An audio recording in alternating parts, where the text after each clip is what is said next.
Разговараме со Срđan Амет, граѓански активист, адвокат, од неодамна и кандидат за градоначалник на град Скопје. Што ве мотивираше да се кандидирате за градоначалник како прв ром во историјата на Република Северна Македонија? Ви благодарам на поканата, пред се. Се викам Срđan Амет, доаѓам од Скопје, скопјанец, кој што пораснал во општина Чаир. Се дружев и растев моите средношколски денови во општина Шуторизари, а сега работам и делувам во општина Центар. Три територии на овој убав град. Да, од овие локални избори во 2025 година решив да пробам да бидам гласот на сите скопјани во овој град и да се кандидирам за градоначалник на град Скопје. Од причина што сметам дека ова општество нашто е стегнато на некој степен на зрелост во кој што етничката припадност не би требало да биде пречка за било кој да биде кандидат или да може да се изборува за ваква висока позиција.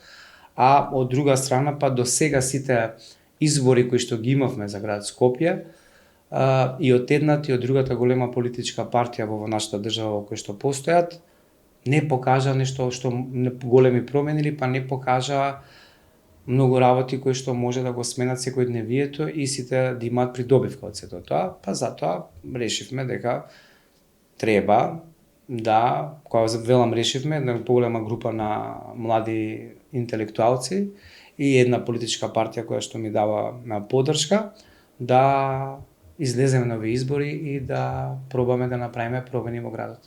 Да, вие спомнавте дека млади интелектуалци и една политичка партија, тоа значи дека сте надпартиски кандидат. Да, на овие локални избори идам како надпартиски кандидат со поддршка на партијата Унија за ромите, кој што ја добивам нивната поддршка, но ја добивам поддршката и од поголемиот интелектуален свет на овој град на град Скопје, кога зборам интелектуалци, не зборам само за роми, зборам за нероми, македонци, турци, албанци и така натаму.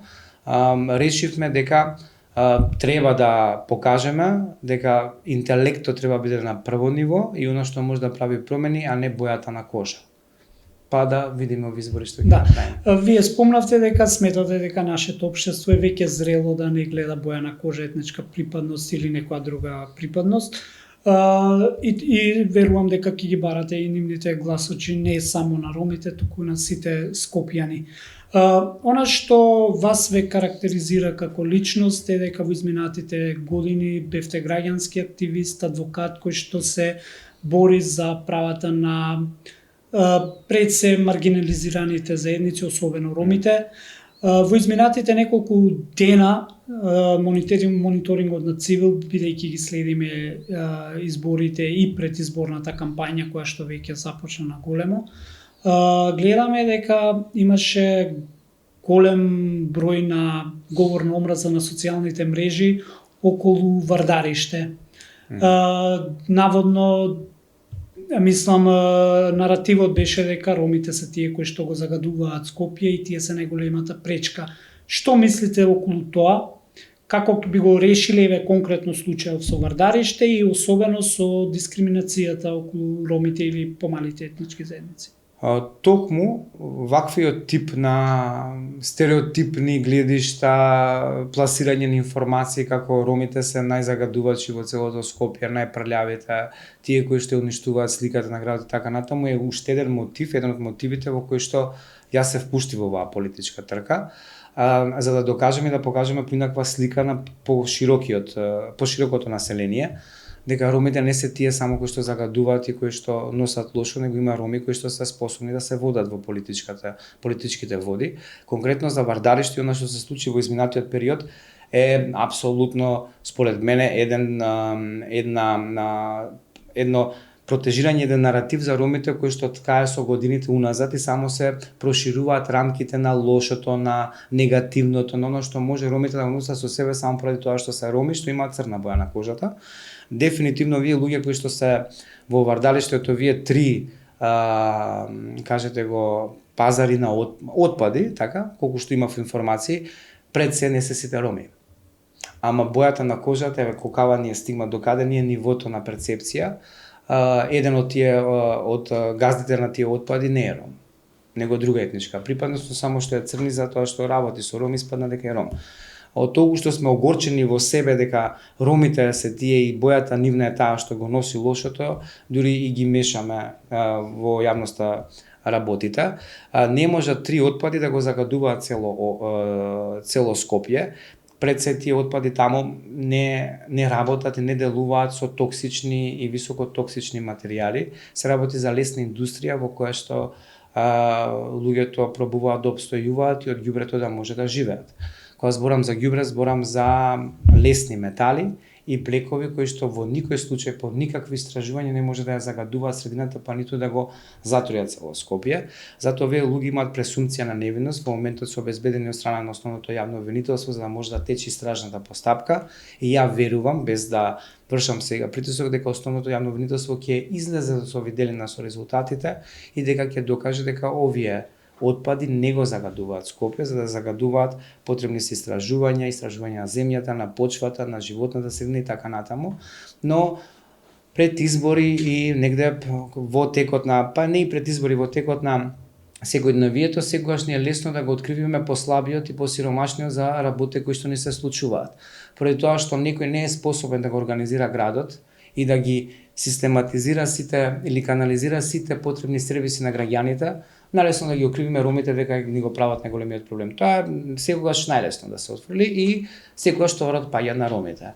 Овој случај е се уште отворен, е во истражна постапка, ја верувам дека основното јавно обвинителство ќе излезе со правични информации во кои што ќе утврдат дека можеби луѓето работеле без никакви дозволи за работа, препоставувам, можеби не, но дека во секој случај сум сигурен дека они не го загадуваат Скопје и животна средина околу нивните дејности во кои што работат. Така. Ајде сега малце да се прифрлиме на твојата кампања. Дали и на кој начин ќе се обидеш да стигнеш до граѓаните, да ја представиш својата програма и што е она што би им го понудил на скопјани, што не би им го понудиле поголемите партии, например, кои што нели имавме во минатото прилика да видиме дека секогаш победува или едните или другите. Во овој случај, еве, ти како кандидат за градоначалник на град Скопје, што е тоа што би го понудил, а да биде различно од другите? Во сите изминати локални, парламентарни, во сите политички програми, ако само навлезете и видите какви им се нивниот наратив и содржината внатре, ќе видите дека не се разликуваат едни од други многу. Дали во бројот на индикатори помалку или повеќе, тука ќе најдете разликата, но во суштина, еве ќе видиме и на овие локални избори, сите кандидати ќе имаат малтене слична содржина и наратив за нивната програма. Она каде што ја пристапувам е токму мојата парола е Скопје без поделби, Скопје со љубов, заради тоа што она што го гледаме уназад во последните 10 години, Скопје е со поделби. Скопје е со дискриминација. Скопје е затворен град или затворена зграда за сите други етнички помали заедници. Најдете ми човек еден од малцинствата во кој што можел да пристапи во град Скопје да ги оствари своите права од прва. А тоа другите може да го направат. Само малцинствата не може тоа да го направат. Скопје е поделено од едната страна на Вардар се албанци, од другата страна се македонци.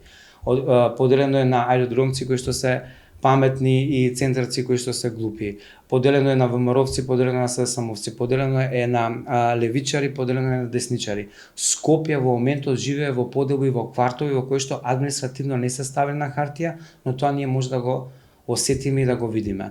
Она што го нудаме е Скопје без никакви поделби. Скопје и Капиштец, Скопје и двете чешми во Топана, Скопје и пазарот во Шутка, Скопје и авиончето, паркот во аеродром, Скопје и паркчето во Лисиче кај фонтаната, Скопје и Газибаба, Скопје е и Миладиновци.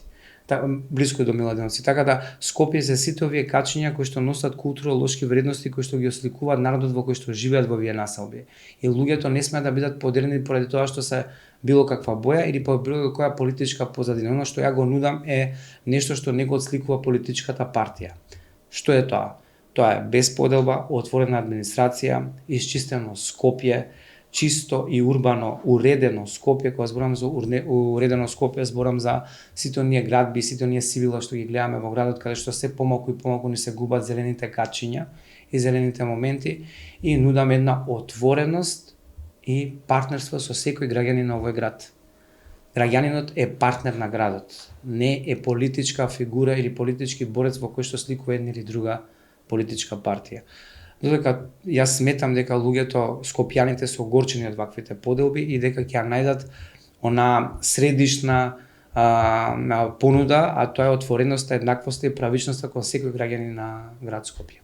Би се надоврзал само доколку ми дозволите, во рамките на политичката програма тоа е фокусот и она со кое што ќе идеме. Сите овие главни цели кои што ги веќе излистав, си имаат своји активности, си имаат своји показатели, си има една посебна рамка која што е направена со експерти во кои што како ќе делуваме, и тоа во текот на оваа кампања со тие местни комитети кои што ние си ги формиравме, заедно со Унијата на ромите, ќе ги посетиме и ќе ги објасниме. Но она што е клучно со оваа моја кандидатура, која што сакам да пратам една поголема порака на градот Скопје, дека ромите повеќе не се оние кои што го прљаат градот и не се само тие кои што ја загрозуваат целата слика на градот. Огорчени сме веќе од затворени врати, огорчени сме од дискриминацијата системска, огорчени се не само ромите, исклучително ромите се во најголем број, но исто така и помалите етнички заедници го трпат истото како и ромската заедница. Огорчени сме од донесување на пресуди паушално само поради тоа што некој е ром или албанец или е турчин, или само некој што нема политичка позадина позади него. Мислам дека е време да застанеме исправено пред сите други и рамо до рамо со нив да се носиме со тоа што го имаме во нас и да донесеме заеднички промени во овој град. У најмала рака ја верувам дека оваа моја кандидатура ќе ја побуди малце свеста, ќе ја разбиеме стигмата околу ромската заедница и исклучително околу помалите заедници, дека и они доста биле можеле да бираат, него можат сега да бидат избрани во некакви процеси, затоа што помалите етнички заедници и ромите исклучително се воделе како статистика, кој колку гласал, кој каде гласал, за кој од овие две големи политички партии, па доста е веќе тоа да го извадиме надвор и да почнеме да ги гласаме помалите етнички заедници, односно да покажеме дека и ромите, а па и другите помали етнички заедници може да носат промени, може да носат високи позиции. Благодарам многу. Благодарам.